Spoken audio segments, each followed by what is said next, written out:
Hey, Meghann Scully, and this is the Limerick Post Show. We're here in the Oak and Apple in Adare, and I'm here with Chef Keith Pigott, and we're going to talk about Pigtown. But first of all, since I've walked in here, I've been looking around, admiring the beams and everything. Tell me about this restaurant and the history. Well, the most recent history, obviously, is that we've just opened it in April. We've called it Oak and Apple. A lot of the inspiration for the names actually come from the oak beams that you can see around us. They're kind of the old features, old genuine historic features from the original building. We've heard a lot of stories about what the building was used for. The most interesting is that it was actually a tobacco factory and that cigars were rolled here. But it kind of seeps of history, the old brickwork, the old beams, everything about it. It's kind of inspiring for the food as well, because you think it's had an interesting past and we want to give it an interesting future, So we try to make the menu and the food as quirky as possible. But yeah, it's just a beautiful building. It's lovely to sit down and relax.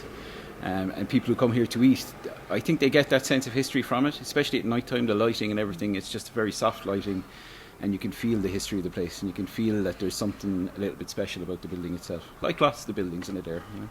I have to say, there's one thing about Adare. I've been coming here since I was a very small child, and I also used to go to Clonshire riding horses, and I think then it's always it's such a historical place, but it's also very kind of modernised as well. Like growing up, I remember Adare always won tidy towns. It was the town you just couldn't beat no matter what. And then you drive in here and you're like, this is why it's winning tidy towns. It's such a magical little place.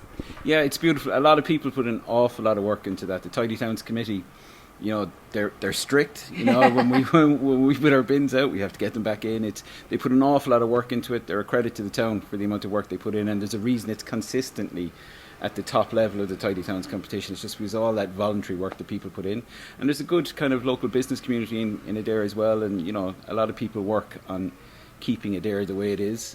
I think a lot of Limerick people sometimes go, oh geez, I'm not going out to Adare, the traffic, Hopefully, now that the Ryder Cup has been announced, we'll get our little bypass. And I think that'll actually be the makings of Adare, because I think lots of people come to Adare for Adare anyway. It's not just one of those places that you pass through on the way to Kerry. So I think when it's bypassed, it'll just make it a lot easier for people to get in here, sample, just walk around, soak in the history, eat the food, drink the coffee, and at night maybe drink the wine, eat more food. But Adare it's got that lovely kind of atmosphere about it, and it's only getting better. The food offering out here is amazing. And just that sense of history you get about the whole place. It's like I said, even on the main street there's history, but if you go back off the main streets there's even more history. So it's one of those places that you can come out and potter around for a couple of hours and actually, whether you're a Limerick person or a tourist, there's always something here for someone to see, There absolutely is, and I think it's just such a fabulous place. Now, you did mention how the building here inspires the food. Tell me about your own chefing background and how you got inspired by food. Well, my mum's a chef. So it's in the blood. So she never liked cooking at home, so we always had to do the cooking. She'll see that and she'll give out to me. No, my mum's a chef, so food was always huge. My grandmother was massively important in terms of I learned so much about food standing alongside her. There's a dish on here, there's a bacon and cabbage dish on here that centres around the cabbage water and the cooking liquid from the cabbage, and that's all because of my grandmother. So it's a family thing initially, and I spent maybe 15 years working in event management. And when the recession hit in 2009, 2010, I kind of decided to retrain, and I retrained as a chef because it was what I actually always wanted to do. Yeah. And the last 10 years have been a fantastic roller coaster. I trained in Tralee, I worked a lot down in Kerry, in some great restaurants down there. And 2 years ago I moved back to Limerick. Well, actually, I tell a lie, I was working in Limerick for a couple of years, then went back down to Kerry because Kerry shouts. There's a strong place in my heart for Kerry. And I ended up coming back to Limerick 2 years ago, and I came out to Adare working in the Good Room with the intention.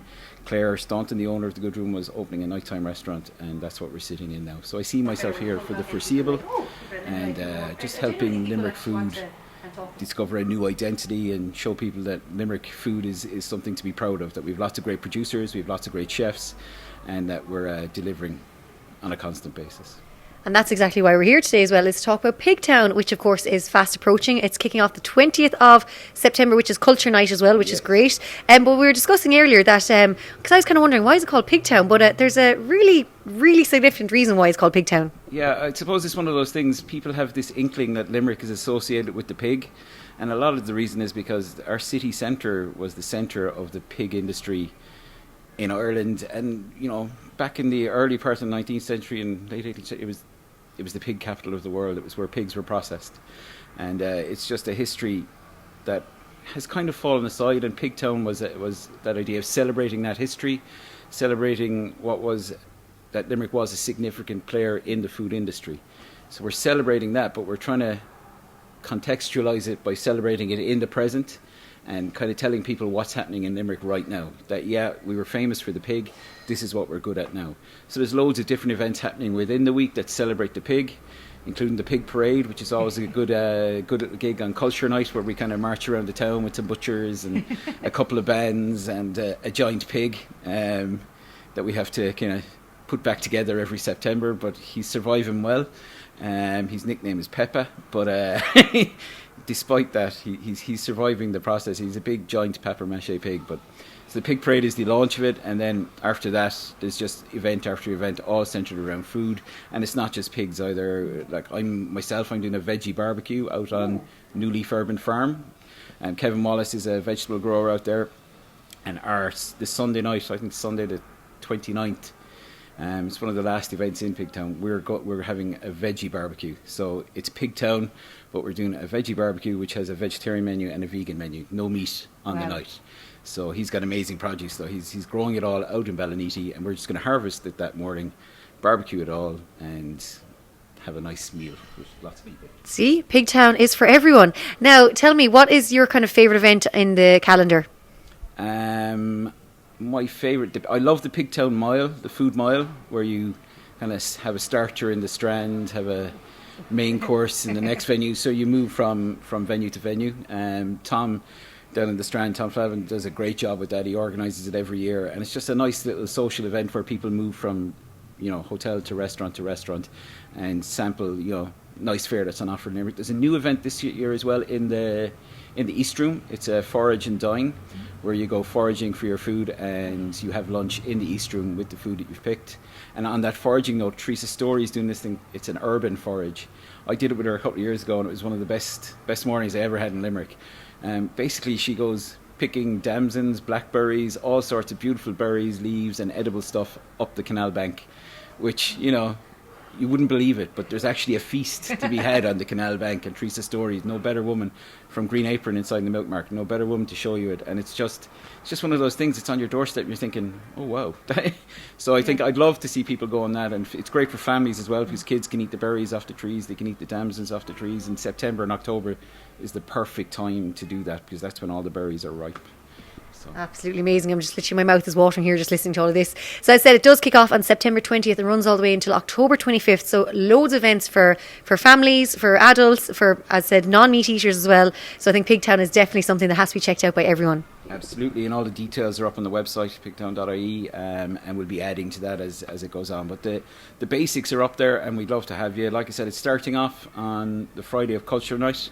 And that Pigtown parade is just a great way of just dropping in, joining the parade, walking up and down the streets, no cars to bother you. We pedestrianise the street for Limerick for about 15 or 20 minutes.